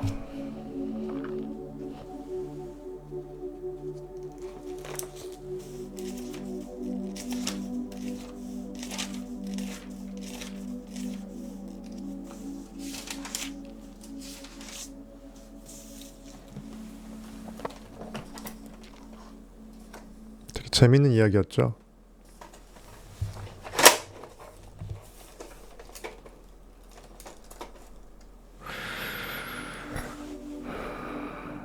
그 후에 유대인의 명절이 되어 예수께서 예루살렘에 올라가시니라. 하나님이 예루살렘 의식의 코어에 이렇게 내려가는 것도 아니고 올라간다고 되어 있죠. 의식이 하나님과 합일되면서 상상력이 뭔가 열리라는 상태에 붕 떠오르는 것입니다. 그럼 뭔가 예수 그리스도의 사역이 생성되겠죠. 예수 그리스도의 사역이라는 것은 우리 여러분들의 안에서 삶이 상상력이 뭔가 적극적인 일을 행할 그 순간에 몰입한 그 순간일 것입니다. 예루살렘에 있는 양문 곁에 히브리 말로 베데스다라는 못이 있는데 거기에 행각 5이 있고, 의식의 코어로 들어가는 예루살렘에 있는 양문 곁에 히브리 말로 베데스다라는 못이 있는데 거기 행각 5이 있다. 연못이라는 것은 못은 물이죠. 물은 의식의 상징입니다. 마치 거기에 이제 그 예루살렘인 양문 곁이라는 것은 문 그 곁이니까 문 안으로 들어가기 직전이잖아요. 거기에 어떤 풍덩 빠지게 되면 뭐든지 병들이 치유된다라고 있는 형이상학적인 의미인데, 거기 행각 5이 있다. 행각 5이는 뭘까요? 5가지의 그 행각, 여기 누각, 행각 이렇게 하고 표현되는데 거기에 머물러 갖고 사람들이 거하고 있죠. 육체의 시각, 청각, 후각, 촉각, 후각, 미각, 오각에 이성과 오감에 매몰되어서 안주해서 거기에 눌러 앉은 우리의 모든 리액팅 당하는 병자적인 마음의 상태, 현실에서 내가 꿈을 이루는데 나를 방해시키는 사탄적인 적그리스도적인 마음의 상태, 우리가 현실에 반응당해서 상처 입어서 치유를 반드시 기대하는, 반드시 구원받아야만 하는 우리의 영적인 마음의 상태를 빗댄 것이 여기서 말하는 예루살렘에 있는 양문 곁에 히브리 말로 베데스다라고 하는 못이 있는데 거기 바로 옆에 행각이 5이 있고 그 말입니다. 그 안에 많은 병자, 맹인, 다리 저는 사람, 혈기 마른 사람들이 누워 물의 움직임을 기다리니, 즉 실질적으로 물은 의식이고 성경을 표면적으로 물자로 보게 되면 물이 파동이 일기를 바라는 건데, 이것을 성경으로 문자적으로 해석하는 그 모든 사람들을 빗댄 것이에요. 그 현실에 반응당하는 리액터들을 다 말하는 것입니다. 진짜 여기서 연못은 진짜 거기에 보이는 시공간의 3차원 연못이 아니라, 즉 시공간 3차원의 그리스도가 아니라 내 의식의 4차원의 내 의식 자체, 나의 존재의 의식 자체가 하나님이고 그리스도인데 그것을 깨닫지 못하는 우리의 모든 대부분의 사람들을 말하는 것이에요. 물의 움직임을 기다린다. 즉 내 마음이 동하는 것을 내가 기다리는 바보 같은 상태가 돼버리는 것이에요. 내가 언제 상상 몰입할지는 내가 마음대로 정해서 지금 내가 순간 느끼면 되는데, 지금이 내가 하나님을 만날 만한 때임에도 불구하고 내가 자꾸만 나중으로 미루는 상태예요. 언젠가 내가 마음에서 물결이 이르면 하나님 만나겠지라고 내일로 미루는 것이에요. 사람은 지금을 사는데. 그렇게 조금 더 확대 해석할 수 있겠죠. 물의 움직임을 기다린다. 의식이 나한테 욕망이 출렁거리게끔 기다린다, 이거예요.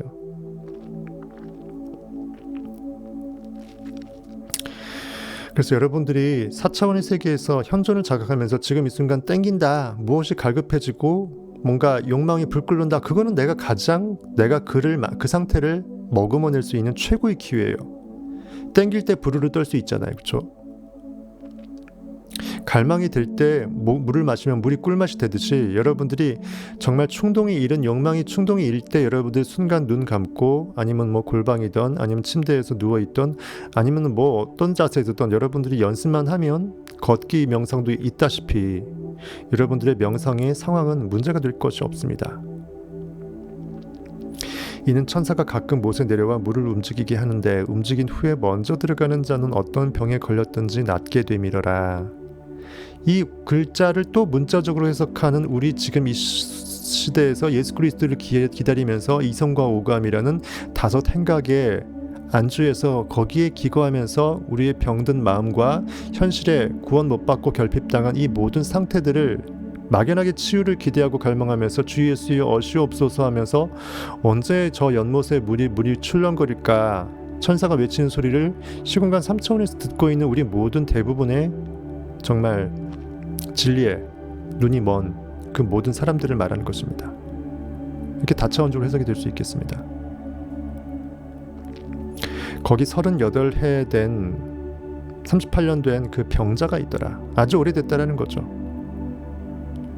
그만큼 내가 아주 오랫동안 고깃덩어리로 태어났음에도 불구하고 태어난 이후 쭉 내가 영적으로 깨어나 본 적이 없으면서 현실에 반응만 당하면서 현실에서 뭔가 사투를 벌이면서 거기서 옳고 그름을 판단하면서 내가 거기서 뭔가 솔루션을 찾고자 하는 그 병든 우리의 마음의 상태의 대부분을 말하는 것입니다. 예수께서 그 누운 것을 보시고 병이 벌써 오래된 줄 아시고 이르시되 내가 낫고자 하느냐.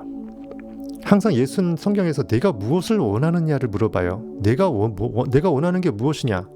항상 예수께서는 그걸 왜 그럴까요? 왜 예수는 성경에는 항상 병자들이 많고 항상 예수께서 하시는 말씀이 내가 무엇을 원하느냐가 왜 많을까요? 네빌도 얘기했지만 우리 각자한테 얘기하는 말이에요. 상상력이 나한테 외치는 것이에요.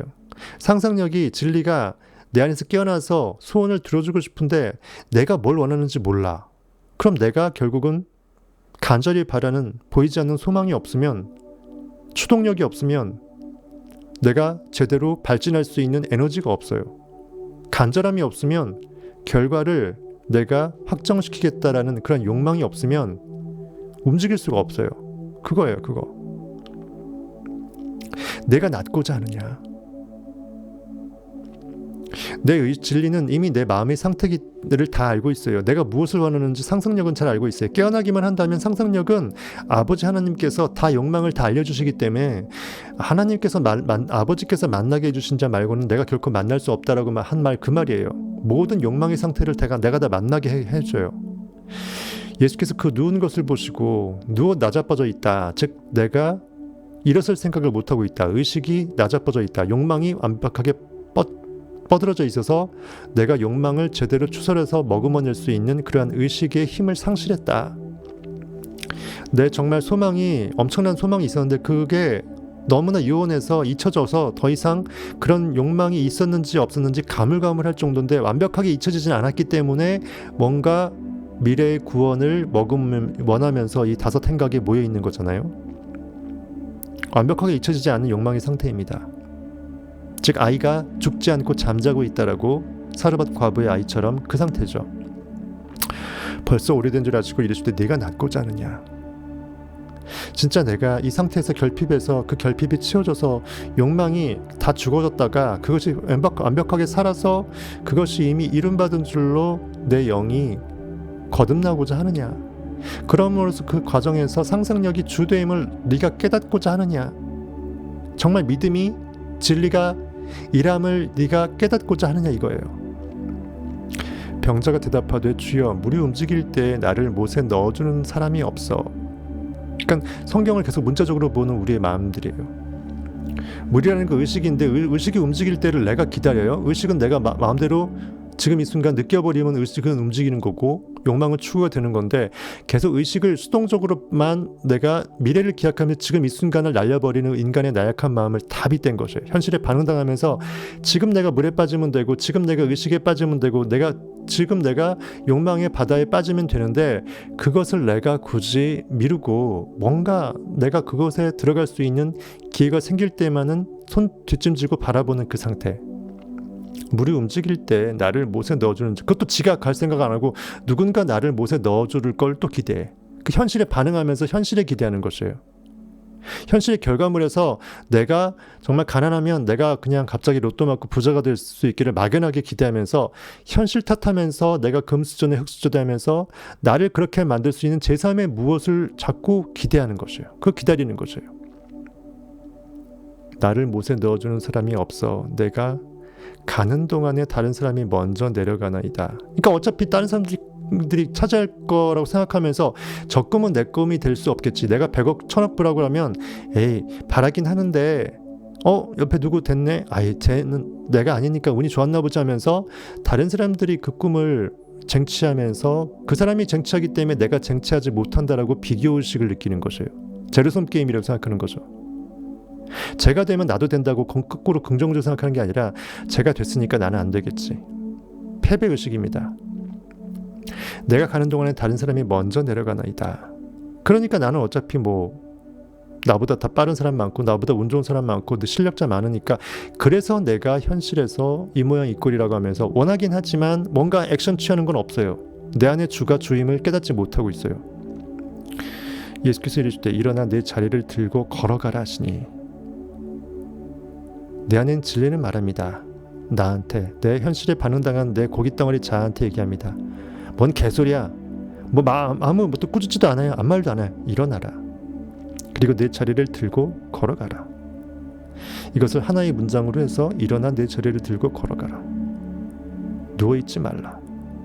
누워있는 상태에서 나 언제 일어날까요? 물어보는 사람한테 할 수 있는 말은 지금 일어나라는 말밖에 없어요. 그렇죠? 누워있는 자가 누워있으면서 진리의 물에 빠져서 소원이 성취되기를 다른 사람을 기대하면서 마냥 누워있으면서 기다리지 말고 내가 일어나서 기존에 있는 그 나의 그 현실에 내가 깔고 앉았던 그 다섯 행각의 이성호감에 안주해서 빠져있던 현실에 반응당하는 그 마음 상태, 나의 기존 자아관념이 에고, 여기서 바로 내 자리입니다. 네 앉은 그 누운 자리를 들어라.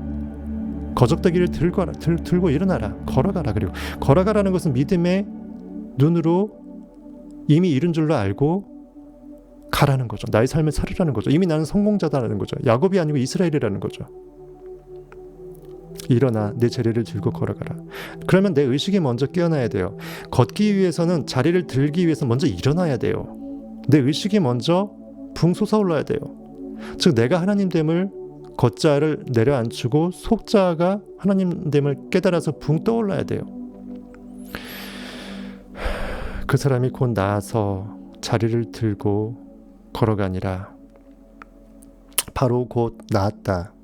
내 의식이 깨어나니까 의식이 원인 세계에서의 창조 역할을 해서 결과의 세계에서도 투영된다라는 거죠. 그리고 의식은 그냥 살아있기 때문에 그 상태에서 의식은 바로 일어나는 것이에요. 그래서 의식이 깨어나니까 의식은 기존에 있는 현실의 과거에 반응당하는 리액팅의 오감의 다섯 행각에 갇혀져 사는 그 자리를 들고 걸어서 일어나서 걸어 나갈 수밖에 없다는 것이에요. 즉 리액팅하지 않으려고 계속 싸우지 말고 어둠을 바라보면서 나 이거 리액팅하지 않아야 되는데 하지 말고 그냥 빛으로 그냥 반대편으로 가면 돼요. 뭐 뒤에도 많이 해드렸지만 여기까지 좀 할게요. 지난번에 했지만 그러니까 네빌이 체험을 하면서 영적으로 실제로 베데스다 연못과 같은 장면이 이렇게 스크린에 투영된 거예요. 영적으로 고대의 베데스다 연못과 같은 요한복음 5장과 같은 장면이 눈앞에 펼쳐졌습니다. 그곳에는 맹인, 절름발이, 노약자와 같이 아픈 이들이 많이 모여 있었습니다. 온 우주는 결국은 나의 의식의 전부이고요. 여기서는 결국 제3의 다른 사람들을 내가 의롭게 돼서 그들을 구원해 주는 게 아니고요. 결국 내 마음의 기존의 자아관념, 에고가 이러이러한 상태였다라는 것을 나한테 알려주는 거죠. 영이 깨어나면서 그동안 깨어나기 전 상태가 맹인이었고 절름발이었고 노약자였음을 네빌 고다드 주체의 의식이 깨어난 상태한테 보여주면서 그들이 치유받는 것을 또 보여주는 것이에요.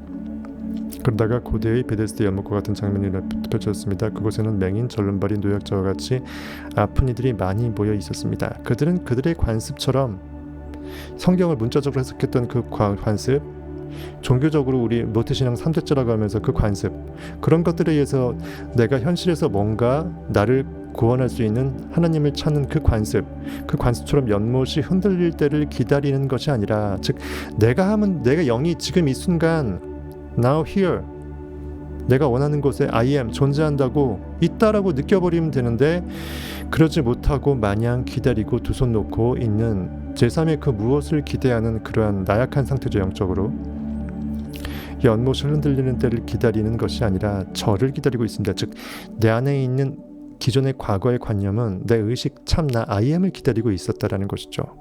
내가 깨어날 때 나를 구원할 수 있는 구원자가 깨어나기를 나는 결국은 기다리고 있었다라는 것입니다. 제가 가까이 다가서자 어떠한 생각이나 노력도 하지 않은데도 아름다울 미자입니다. 미의 마법사가 마법을 부리는 것처럼 하나님은 아름다우시다라는 게 그거예요.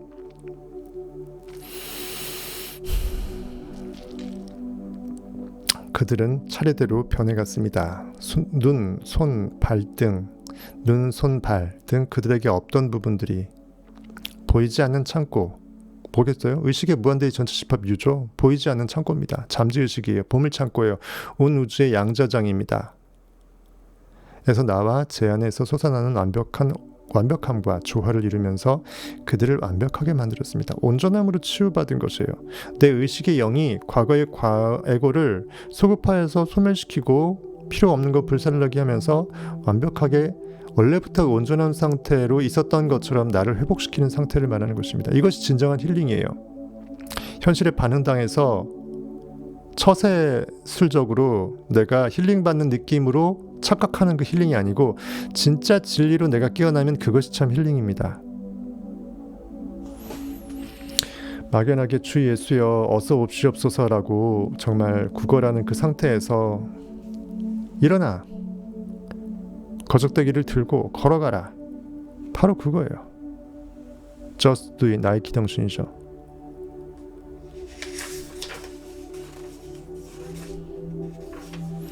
모든 부분이 완벽해졌을 때 기쁨에 겨운 합창소리가 흘러나왔습니다. 끝났도다. 모든 것이 내가 참으로 깨어나서 진리로 깨어나서 미션을 했다. 미션 클리어. 다 이뤘도다라고 예수께서 십자가에 못 박혀서 죽으실 때의 그 정말 그 클로징하는 그 멘트죠. 그 순간 장면이 사라지고 저는 깨어났습니다. 제가 완벽함이라는 생각에 깊게 집중해서 명상을 했기 때문에 이런 영상이 보였다는 것을 알고 있습니다. 완전하신 하나님이라고 생각되는 의식의 시스템의 완전함이란 완벽한 깨끗한 퓨어 그 상태예요. 퓨어리티. 온전한 의식의 상태는 사랑 그 자체이기 때문에 온 우주가 나로밖에 존재할 수 없는 그 극대의 절대치예요. 그것을 상상하니까 그 상태가 이렇게 비춰지면서 자신의 영은 치유가 되는 것입니다. 전 명상을 할 때마다 깊게 생각하고 있던 상태에 빠져들 수 있었습니다. 그 생각에 완전히 빠져든 나머지 잠시 동안 마음속으로 집중한 것과 하나가 되었고 그 순간 저와 하나가 된 고귀한 목적은 뭐가 유일한 고귀한 목적이죠? 나를 찾는 거죠. 나는 누구죠? 하나님은 사랑이시죠. 나는 사랑입니다. 사랑은 온전할 수밖에 없죠. 사랑이 아니면 그 무엇도 치유와 회복이 불가능하죠. 완벽한 나의 나됨을, 나의 온전함을, 전능한 인식의 전권이 있음을 완벽하게 자유함 가운데 진리로서 깨어난 그 상태, 고귀한 목적의 상태예요. Oneness of God. God is love. God is good. 그 상태입니다. 온전한 그 가래떡기계 떡을 만드는 그 떡 만드는 시스템 그 자체예요. 고귀한 목적은 그와 비슷한 부류인 고귀한 대상들을 끌어당겨서 지니가 일하면서 비슷한 주파수를 끌어당겨서 한꺼번에 꽝 터트린다 했잖아요. 양조장에서. 제 내면의 본성과 조화를 이루는 영상을 만들어냈습니다. 우리와 결합된 이상은 꿈은 생각의 연상작용으로 수천 가지 기분을 일깨우고 합력하여 선을 이루기 위해서는 비슷한 레파토리가 뭉쳐져야 되잖아요. 에너지가. 중심 생각과 일치하는 드라마를 만들어냅니다.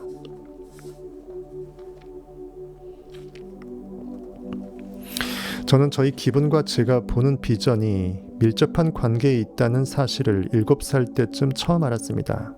그러니까 기분이 중요하잖아요. 기분 잡쳐버리면 아무것도 안 돼버리잖아요. 기가 꺾여버리게 되면 먼저 운동선수가 게임하기 전에 이미 지고 가는 거죠. 폭풍이 몰아치는 무시무시한 바다처럼 제 안에서 유동치는 불가사의한 생명에 대해 알게 되었습니다. 그리고 제가 언젠가는 이 숨겨진 정체와 하나가 될 것이라는 것을 항상 알고 있었습니다. 왜냐하면 저의 모든 감각은 이들이 방문하는 밤을 기다리고 있었고 아침이 되기 전 광활함 속에 저만 홀로 다시 남겨질 것임을 분명히 알았기 때문입니다. 이들의 방문이 너무도 무서웠기에 완전히 녹초가 되어 눈이 감길 때까지 깨어있는 상태로 누워 있었습니다. 마침내 잠이 들면서 눈이 감겼을 때 저는 더 이상 혼자가 아니었고 다른 존재 속으로 흠뻑 빠져들었습니다. 그리고 그 존재가 바로 제 자신임을 깨달았습니다.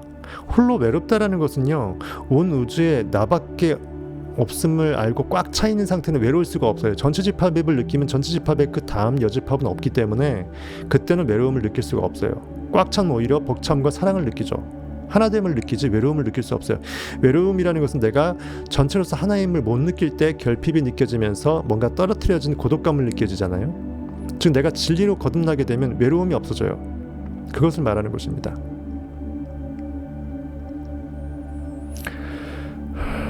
그리고 그 존재가 바로 제3의 그 무엇이 아니라 나 자신이다. 의식의 시스템은 나잖아요. 제 자신임을 깨달았습니다. 그 존재는 살아있는 무엇보다도 더 오래되어 보였고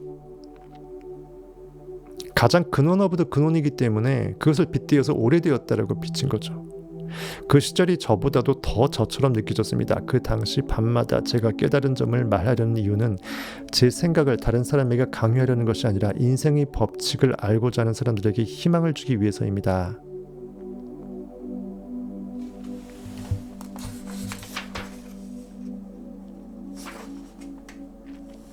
그 존재를 기대하고 기다리시는 분들, 기다리는 기분을 느꼈을 땐 저와 더 위대한 나, greater me라고 되어 있어요. 가 자석처럼 결합했지만 신과 함께죠. 하나님과 손잡고 동행하는 거죠. 에녹입니다. 즉 내 의식 상태가 하나님의 손잡은 상태, 친구, 동행하고자 하는 그 욕망의 상태하고 똑같은 그 사별의 상태입니다. 즉 신의 상태예요. 결합했지만 반대로 두려움을 느꼈을 땐 그 존재가 폭풍이 몰아치는 바다처럼 보였습니다. 어린 저는 이러한 신비스러운 자아를 강력한 힘으로 생각했고 그 존재와 결합될 때 그것의 엄청난 위력을 느꼈습니다. 마치 폭풍이 치는 바다가 잔잔한 파도를 덮치듯 저를 이리저리 굴리고 던졌습니다. 제가 나이가 들어 어른이 되었을 때 저는 그 존재를 사랑으로 제 자신을 그것의 아들로 여기게 되었습니다. 그 나보다 위대한 그 참 나를 사랑 그 자체 하나님은 러브니까 그것을 여기고 제 자신을 그것의 아들로 크라이스트로 여겼다. 지금은 그 존재와 결합될 때면 사랑이 저를 감싸 안는 느낌을 받습니다. 하나님의 우편에 앉아 계시다라는 느낌이 그거겠죠. 하나님의 의식의 법칙에 가장 옳은 바른 방법으로 상상력이 운행하고 있는 그 상태예요. 포가 안긴 상태죠. 의로 거룩함을 받은 상태입니다. 그것은 모든 것을 반영하는 거울입니다. 그것을 어떤 존재로 볼지는 우리에게 달려 있습니다. 왜? 인식의 주체가 어떻게 인식의 시선으로 어떻게 인식하느냐에 따라서 인식의 주체는 그 대상으로 존재하기 때문이죠. 내 믿음대로 될지어다가 그 말이에요.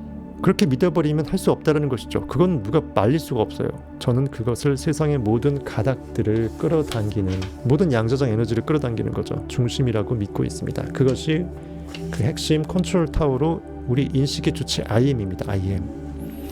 그래서 저는 지금 존재하는 모든 것의 유일한 원인의 바탕을 두고 조화를 이룰 수 있도록 제 가치관과 생각을 바꿨습니다. 우리 자신에 대한 관념과 조화를 이루는 환경을 만들어가는 것이 바로 이 변함없는 실체입니다. 아까 시편 110편 1절에 말해놨죠. 주께서 내주께 내 발등상에 있을 때까지 너는 내 오른편에 있으라고 얘기한 것처럼 내 상상력이 하나님의 마음 법칙의 가장 바른 편으로 배 오른쪽에 그물을 던지는 그것으로 믿음이 열일하게 되면 끝난다라는 거죠. 나의 모든 사탄들은 내 발등상 밑에 깔려 없어지고 현실은 창조가 되고 나는 자유하고 나는 비로소 진리였음을 더 깨닫고 확장하게 되는 거죠. 이 신비스러운 경험을 통해 우리 자신을 변화시키기 전까지는 외적인 완벽함은 결코 요원할 수밖에 없고 불러내질 수 없다라는 사실을 확신하게 되었다. As within, so without. 내부가 변해야 내 현실도 바뀐다. 우리 자신을 변화시키자마자 세상은 마법처럼 우리 눈앞에서 녹아져 버리고 우리의 변화된 모습이 긍정하는 것, 옳다고 인식하는 것, 그렇게 느껴버린 그것과 조화를 이루면서 다시 기존 형태를 탈피해서 새로운 형태를 만들어냅니다. 우리 자신에 대한 관념과 조화를 이루는 환경을 만들어 나가는 건 뭐죠? 원인 세기의 원인 행위가 올바름으로 바뀌어져서 결과도 올바름으로 투영되는 거죠. 즉 내가 나의 주됨을 내가 깨닫게 됐을 때 주의 주됨이 종의 종됨을 파생시키죠. 종이 주를 따라올 수 있도록 진짜 주의 종 되게끔 종을 만드는 행위가 주의 역할이에요. 우리가 그래서 종으로 살면 안 되고요. 주로 살아야 돼요. 내 의식이 주의 역할을 하게 될 때 하나님을 섬긴다는 말이 그 말입니다. 내가 종이 돼서 하나님 저기 있고 나와 분리시켜버리면 나는 주와 무관한 자가 돼요. 사생아가 되어버리는 것입니다. 우리는 그의 입장에서 양자가 되어야 돼요. 그의 거룩하신 권능의 코어에 들어가서 포도나무 가지가 되어야 됩니다. 거기서 분리된 불쏘시개로 떨어질 그 막대기가 되면 안 된다고요. 포도나무 가지는 더 이상 가지가 아니고 포도나무입니다. 눈동자는 더 이상 눈동자, 어린 아이가 아니고 눈 그 자체입니다.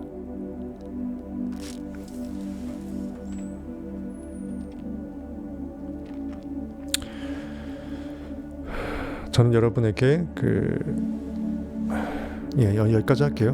너무 많이 했다. 목 아파. 1시간 40분. 116페이지에 또 다른 두 가지의 영적 체험이 생깁니다. 네빌이 두 가지 비전 본 거를 또 말해주는데 이거는 다음 시간에 하겠습니다. 오늘 고생하셨고 새해 복 많이 받으시고. 졸리님 재밌죠? 이미 받았다님은 몇 번 드려야 될 것 같죠? 근데 이미 받았다님 지금 은빛실님은 좀 이해를 많이 하시는 편인데 졸리님이나 얼마나 대단한 걸 제가 말했는지 아마 아시면 기절초풍하실 거예요. 이미 받았다님은. 그래서 자뻑하는 게 아니라 진짜로. 은빛실님은 8, 90%까지는 이해하시는 것 같고 졸리님도 그렇고. 어쨌든 오늘도 영이 심취해서 온전한 지금 이 순간의 현존을 자각하면서 애드립으로 제 안에 있는 영과 진리는 여러분 안에서 깨어나서 여러분과 나눌 수 있게 했습니다. 오늘 이걸로 마치고